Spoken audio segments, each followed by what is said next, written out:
Hello everyone, welcome back to a new post today, and I hope you all are doing wonderfully well.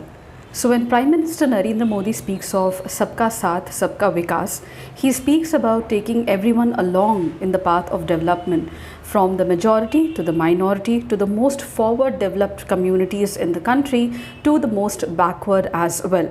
And today let's speak about one backward community that has been in news today, that is the primitive tribal groups, or the particularly vulnerable tribal groups in India.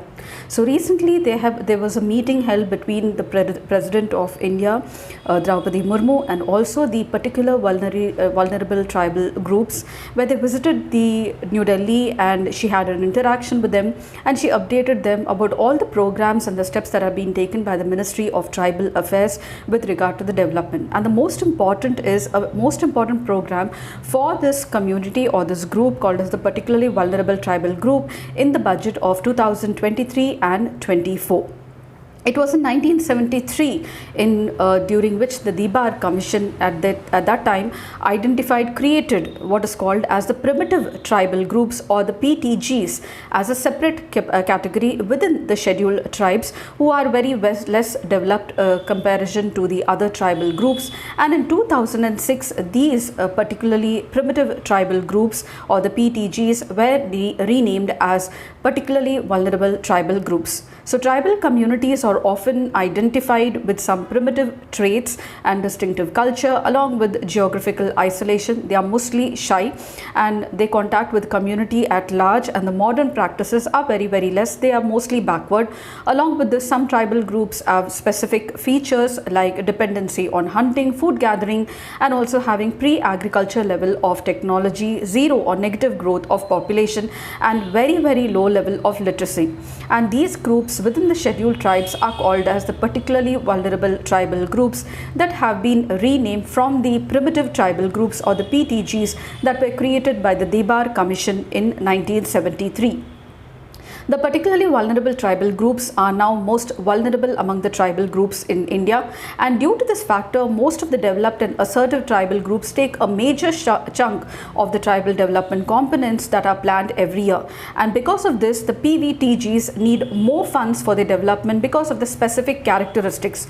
So out of the 705 scheduled tribes in the country, spread about over 17 states and 1 union territory, according to the 2011 census, we have 75 PVTGs, or particularly vulnerable tribal groups. Now, the government has identified a particular criteria to identify these groups, and they are pre-agriculture level of technology, number 1, low level of literacy, number 2, economic backwardness, number 3, and a decline or a stagnant population, that is number 4. And therefore, there are 75 particularly vulnerable tribal groups in the country. Some of them have a very low population, like the Sentinelese and the Andamanis, who have a very small population of just 39 members and 43 members respectively. However, the overall population, according to the 2001 census, is 27,68,000 of the PVTGs. In Andhra Pradesh and Telangana, that is our state and our neighbor itself, we have about 12 particularly vulnerable tribal groups, and some of them, and they are the Bodo Gadaba, the Bondo Poroja, the Dongria Kond group, the Chenchu, the Gutobo Gadaba, the Kond Paroja, the Kolam, the Konda Reddis, the Konda Savaras, the Kutia Gonds, and also the Parangi and the Totti, particularly vulnerable tribal groups.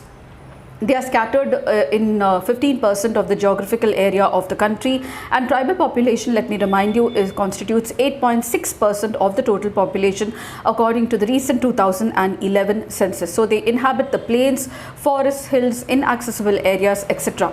The PVTGs, however, are scattered in different geographical locations in the country, and as I told you that we have 27,68,000 in number of them. 12 PVTGs have a population of above 50,000, and the remaining have a population of 1,000 and less.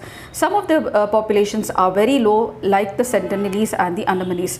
Now recently, the President interacted with these PVTGs from various parts of the country at the Rashtrapati Bhavan. They were invited for a visit to the Rashtrapati Bhavan for extensive interaction between them, and also to apprise them of the various schemes that is being taken by the Ministry of Tribal Affairs. They had a guided tour towards the Amrit Udyan and also the Rashtrapati Bhavan. The tribal cultural dances were performed by the Mal Pahariya of Bihar. These are the tribal cultural dances of these communities: Siddi of Gujarat, Irula of Kerala, Sahariya of Rajasthan, Baiga of Madhya Pradesh, the Budigali of Odisha were performed. The President also facilitated one male and one female from every PVTG community as well. Now, the most important core point of the PVTGs, that is in budget 2023 and 24, government announced something called as the Pradhan Mantri PVTG Development Mission, and this is the main aim, and especially to cater to the Sabka Saath Sabka Vikas or inclusive development aim or policy of the government. And the mission will saturate the PVTG families and habitations with basic facilities to ensure the basic development. So on February 1st, 2023, the government of India through the Finance Minister announced a mission called as the Pradhan Mantri PVTG Mission for the welfare of the particularly vulnerable tribal groups in the Union Budget of 2023-24. A fund of 15,000 crore for the next 3 years has been allocated for the socio-economic development of this group. Now, the particularly vulnerable tribal groups mission will be launched as a part of reaching the last mile and leaving no citizen behind. And they are 75 PVTGs spread across 18 states and Union Territory of Andaman and Nicobar Island in India that will benefit from this scheme. Now, the Pradhan Mantri PVTG Development Mission has been initiated to saturate or to give the PVTG families and habitations basic facilities such as safe housing, clean drinking water, sanitation, improved access to education, health, nutrition, road and telecom community connectivity, and sustainable livelihood opportunities. So with this interaction, the President will apprise them of the development mission which was launched in the budget, and also the other schemes which are taken by the Ministry of Tribal Affairs. I think you should take this as an opportunity to go and explore what are the other steps taken by the Ministry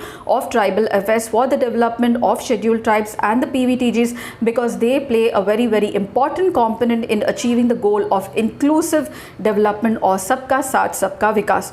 And this is the most important core point for today with regard to the PVTGs, and also where they are scattered, the population in each state, the tribes that have the maximum of the population, and the tribes that have very less in number. This will help you to gain your hands on this topic, which is also important from the GS paper 2 point of view, that is vulnerable communities and the scheduled tribes.